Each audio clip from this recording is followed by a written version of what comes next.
My name is Ren Castellano. I'm 31. For 9 years, every August, my mother packed one bag, not mine, my sister's, and told me the lake house needed someone responsible enough to hold things together while they were gone. I was 12 the first time I heard that sentence.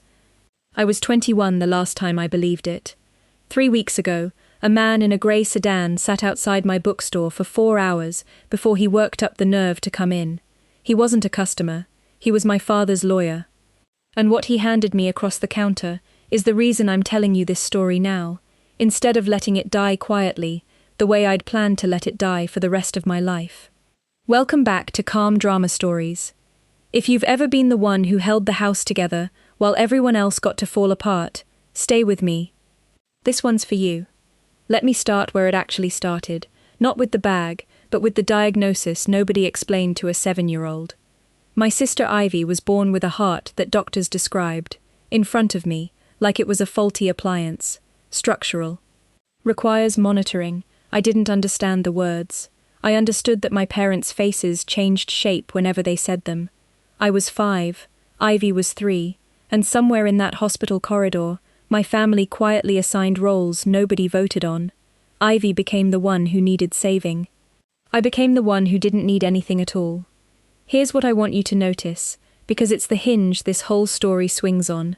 Nobody ever sat me down and said it. It was never a decision, it was a current, and I was just the one who learned to swim in it early.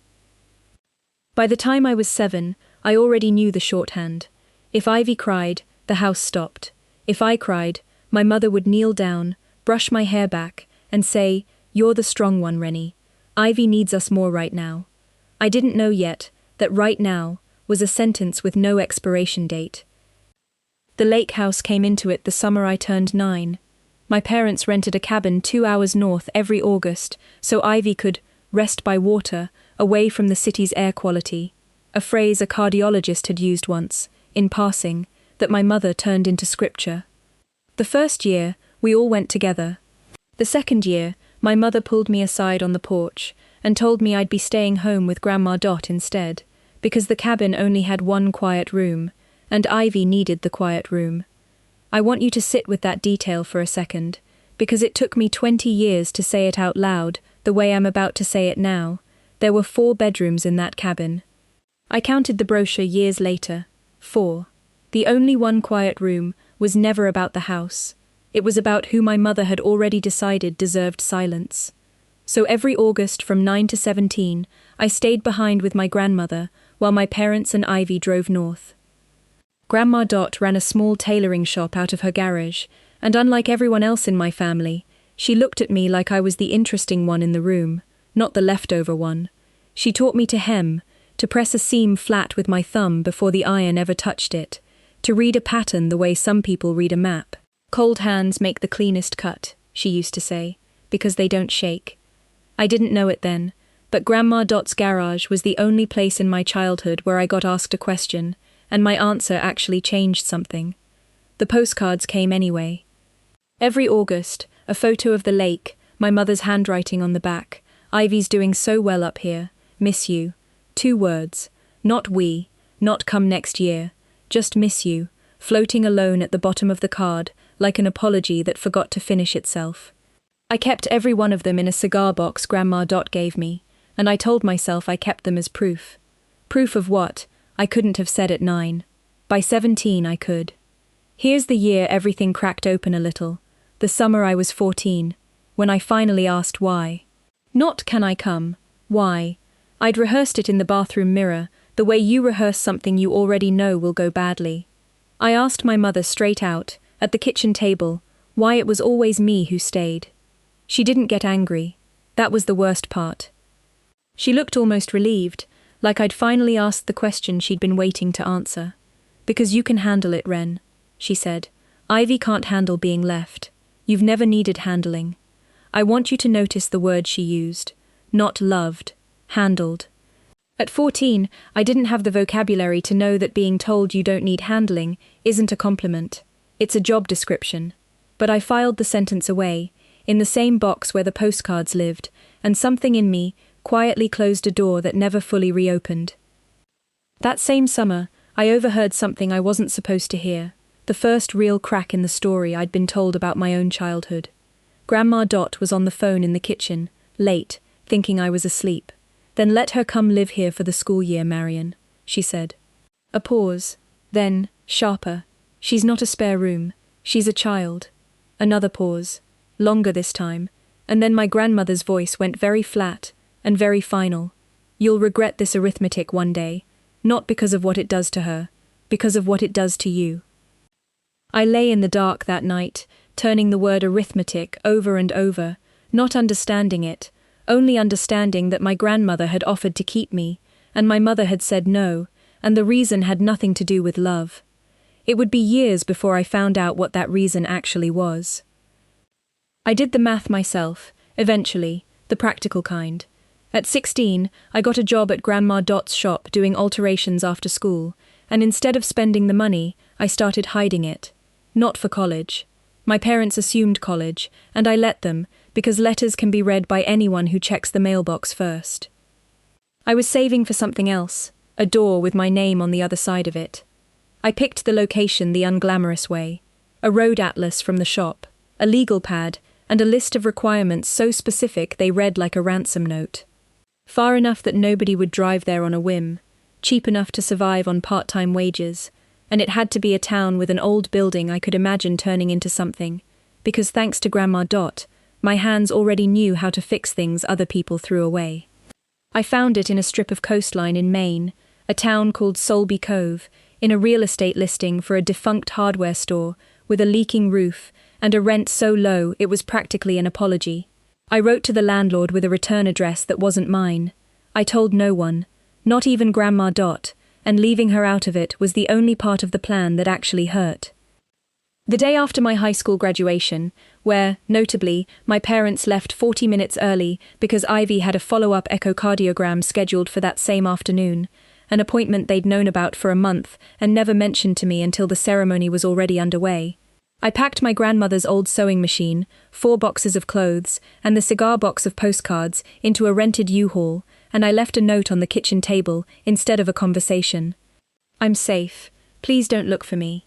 I changed my number in a gas station parking lot outside Albany.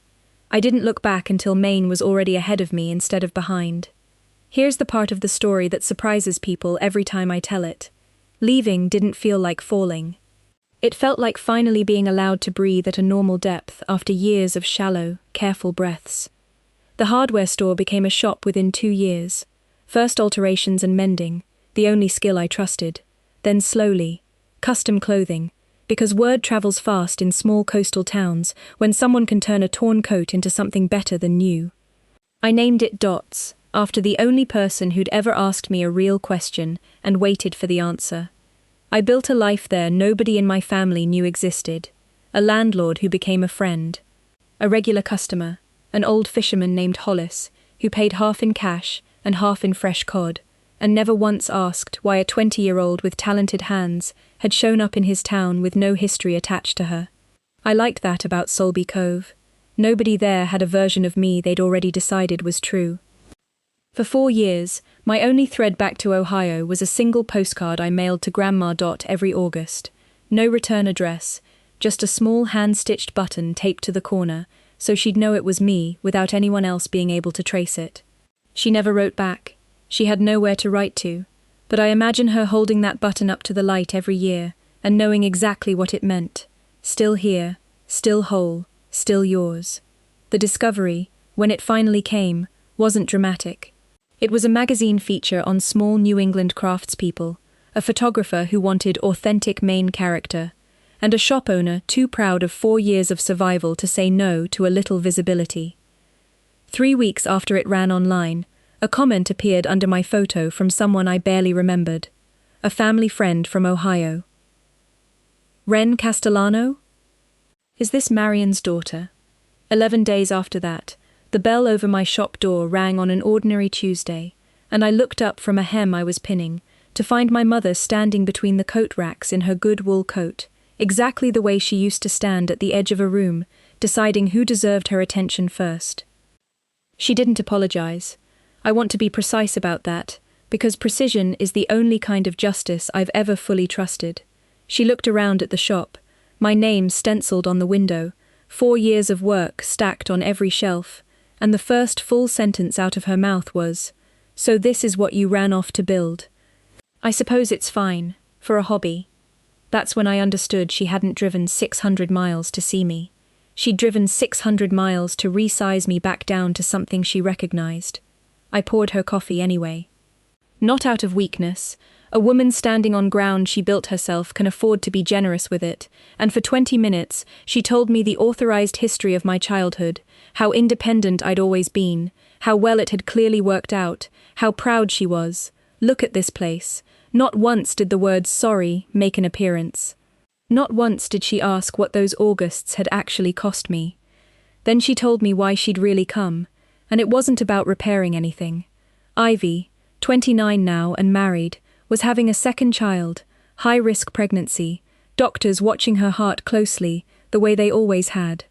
My mother needed someone to help manage the household during bed rest, someone reliable, someone who didn't need much. There it was, the same arithmetic, 15 years later, wearing a different disguise.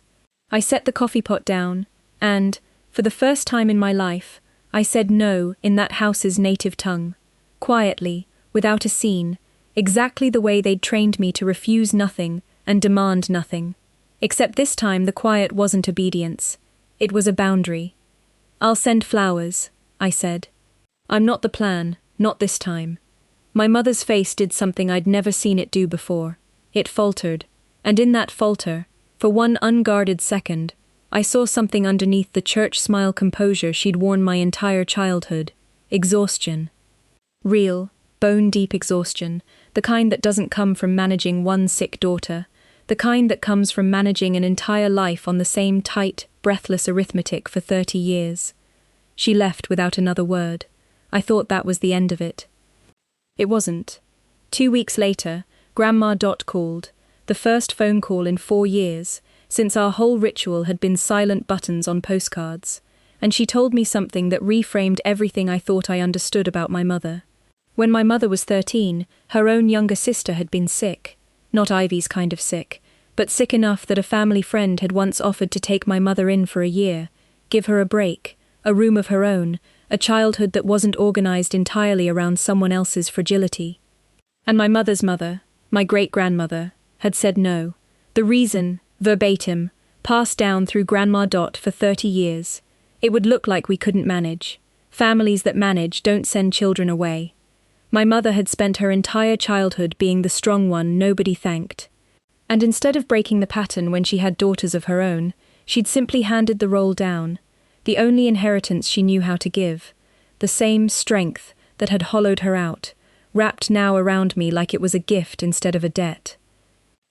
I sat with that for 3 days. Then I did something I hadn't planned on doing. I called her back. I didn't go to Ohio for Ivy's bed rest. I want to be clear about that, because this isn't a story where I quietly slide back into the role.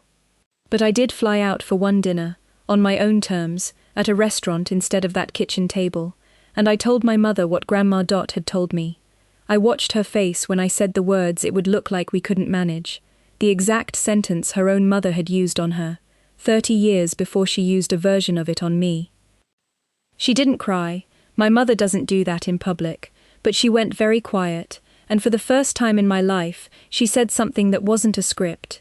"I didn't know I was doing the same thing," she said. "I thought I was protecting her. I thought I was being fair to you by trusting you'd be fine." "I was fine," I told her. "That was never the problem. The problem is, nobody ever checked. We didn't fix 30 years over one dinner. That's not how any of this works, and if a story ever tells you it is, it's lying to make you feel better faster than the truth allows." But something shifted that night. Not forgiveness. Not yet. Just the first honest sentence either of us had managed to say to the other, without a role attached to it. "Here's the ledger, since I promised you accuracy instead of a bow." My mother sends a card twice a year now, not scripted, not performing for an audience, just short and real. Ivy and I talk occasionally. She didn't know the shape of what those Augusts cost me either, because nobody had ever told her. She thought I simply preferred staying behind. We're rebuilding something slower and smaller than a family reunion special, and that's the only kind of rebuilding I trust. Grandma Dot still gets a button in the mail every August, except now there's a return address on it too. And the cigar box of postcards sits on a shelf above my sewing machine, not as evidence anymore, just as a record of who I used to have to be, and who I get to be now that nobody assigns the role without asking. If you've ever been handed a job in your own family that nobody ever called a job, tell me in the comments what it was called instead. I read every single one. And if this reminded you of your own August, your own quiet room somebody else always got, subscribe, because next week I'm telling you what happened when my sister finally read every postcard herself, out loud, at her own kitchen table. Stay with me. That one's a different kind of hard.